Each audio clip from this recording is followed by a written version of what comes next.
Crested chain stitch बनाएंगे। इसका use border line बनाने और नेक लाइन की डिज़ाइंस बनाने के लिए यूज़ होता है। ये एक डेकोरेटिव स्टिच है।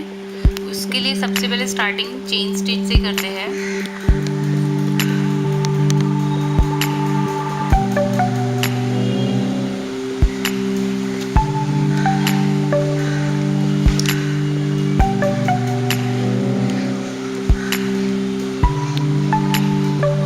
इस तरह से रेगुलर चेन स्टिच बनाते हैं।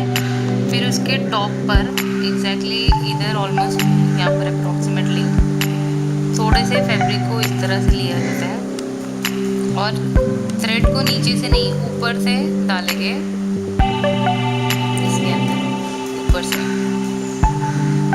इस तरह से डालेंगे।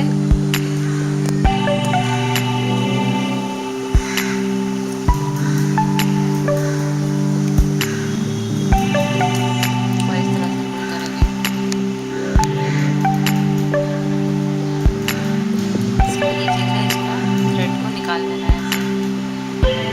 फिर नेक्स्ट ये चेन स्टिच जो बनाई है उसमें से निकालते हुए सेकेंड चेन स्टिच बनाएंगे।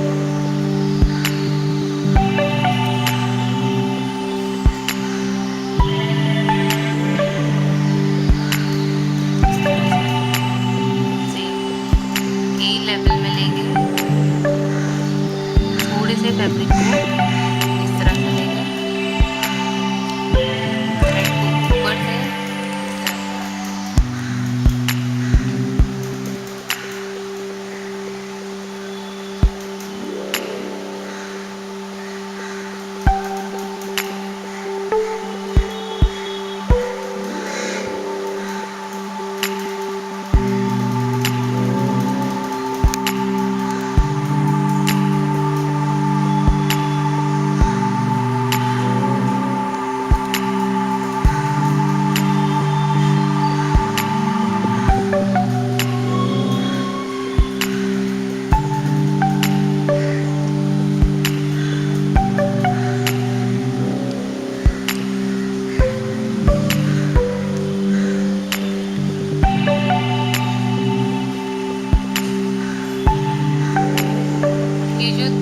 बीच में जो थ्रेड है इसमें से निकालना है और एक नॉटेड अपीयरेंस बनता है इससे।